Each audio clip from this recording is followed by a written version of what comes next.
لحلباتن جيركي بدلي أود عركة تركيا درونيسكا تركيا وعي درونيسكا تركيا أود يابك له أدونك أودان كفجلسي وقود أن نسكو بابا ديجي كرين وأن رياك بلا متي ديدمو 25 sano ka hor ayaa ra'iisul wasaarihii Turkiga Benjamin Erbakan waxa uu yiraahday maalin maalmaha kamid ah ayaa waxay sameyn doonaan injineerada Turkigu mid la mid ah kuwooda oo uu la jeeday Yuhuudda kadib markii Israa'iil u diiday 10 diyaaradood oo ay Turkigu rabeen balse Israa'iil ku xujeysay Turkiga inay u ogolaadaan inay dul maraan hawada sare ee waqooyiga Ciraaq waaxidka Turkiga waxaana riyadaas rumeeyay da'yar 26 sano jir ah oo la yiraahdo Zaljoh Bayrakhdar waxaana ku eegi doonaa sida Turkigu u sameeyay 6 bilood oo kaliya diyaaradda droniska ka yaabisay adduunka iyo reer galbeedkaba magacaygu waa Cabdiraxmaan Alyaasiini waxaad daawanaysaa barnaamijka wacyi ee kanaalka Koryaal ku soo dhawaada hana ilaawi inaad subscribe tiraahdo sidoo kalena like saaro muuqaalkeena diyaaradaha aan duuliyaha lahayn ee loo yaqaan droniska waa diyaarado laga hago kumanaan kiiloomitir dhulka fog goobta dagaalka waxaadna awood u leedahay inaad duqayso cadowgaaga adigoo uusan wax xariijina ku soo gaarin hal askari ahna kaaga dhiman dagaalka waxaanu u sahlayaa awoodda waddan kasta uu haysta inuu noqdo awood aan isku dheereerin karin haddaba aan dib ugu laabano taariikh yar oo kooban iyo sida ay Turkigu heerkaas u gaaray waxay ahayd sanadii 1975 markii Mareykanku cunaqabatayn saaray dhanka hubka waddanka Turkiga kadib markii uu Turkigu weeraray jasiiradda Qubrus waxayna noqotay inuu Turkigu baraarugo isna weydiiyo maxaan u samaysan weynay hubkeena noocaska markiina waxa uu guda galay inuu baaritaan ku sameeyo sida hubka u samaystaan wadamada reer galbeedku waxa uu bilaabay inuu sameeyo hubka noocyadiisa kala duwan balse waxa uu ku eegaa oo kaliya samaynta hubka noocyadiisa fudud sida rasaasta iyo qoryaha yaryarka waxaana xilligaas jirtay shirkad la yiraahdo Tay oo iyadu isku hawshay samaynta hubka culus ay kamid yihiin gantaalada ridada dhaadheer waxaanu ku jirnaa adduun orod iyo xawaare ku socda oo waxa bilowday in qaab dhismeedka dagaalku isbedelaan waxa lagu fakiray sidee ugu guuleysan karnaa cadowgeena iyagoo wax askari ah naga dhiman waxaana yimaaday samaynta droniska diyaaradaha aan duuliye lahayn diyaarad ka xukumayso kumanaan kiiloomitir meel ka fog dagaalka kuna dagaalamayso cadowgaaguna uusan wax xariijina ku gaarsiineen inkastoo uusan Turkigu awoodda intaas leeg lahayn haddana sanadkii 1996 ayaa Turkigu waxa uu soo iibsaday 6 diyaaradood nooca loo yaqaano GN750S waxayna shaqadoodu ku ekeedo kaliya basaasida iyo indhaynta balse baahida iyo hanka Turkigu intaas uu dhaafsiisanaa waxa uu rabay diyaarado uu dagaal ku galo dadkana isaga dhiciyo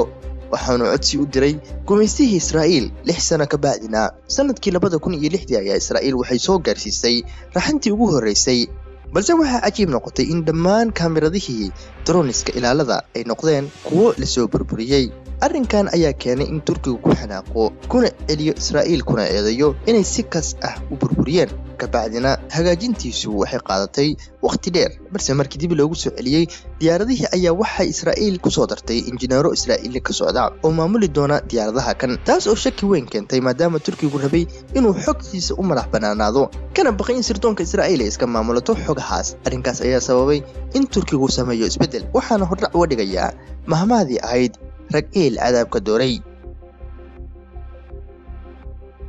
sanadkii 2014 ayaa waxay dawladda Turkigu samaysay tartan ay u qabatay qandaraaslayaasha hubka waxaana ku guuleystay tartankaas shirkadda Tay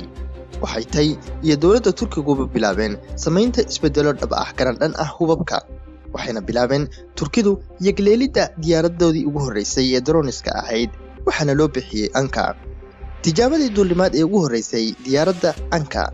waxay gaartay ilaa joog sare 30,000 oo feet balse waxay hawada ku jirtay ilaa 10 daqiiqo wayna burburtay waxa keenay fashilkan waxa ka fashil duulimaad balse sidoo kale waxa meesha ku jiray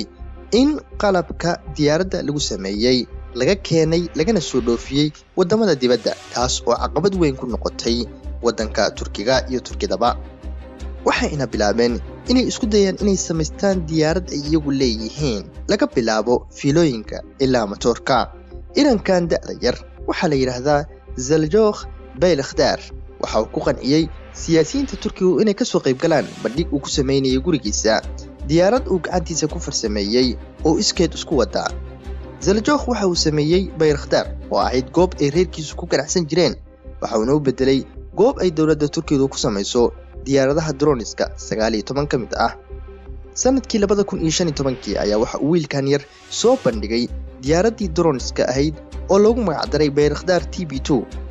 oo awood u leh inay ka toogato cadowgeeda 8 kilomitir gantaalna kaga soo tuurdho joog hawada sare gaaraya ilaa 4 kilomitirna ku duusho waxaana isla sanadkaas ay xidideen madaxweynaha dalka Turkiga ee Recep Tayyip Erdogan waxaana loo guuriyay gabadhiisa Sumaya Recep Tayyip Erdogan waxayna noqdeen diyaaradahan Bayraktar laf dhabarta awoodda hawada ee Turkiga sanadkii la soo dhaafay 2019 kaliya wax lagu qiyaasaa diyaaradaha Bayraktar inay hawl galeen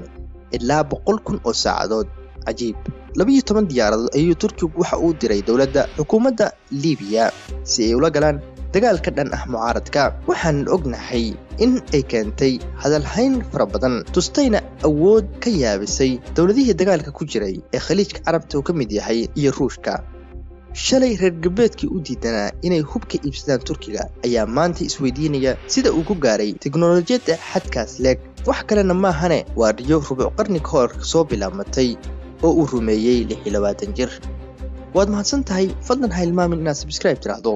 mahadsanidin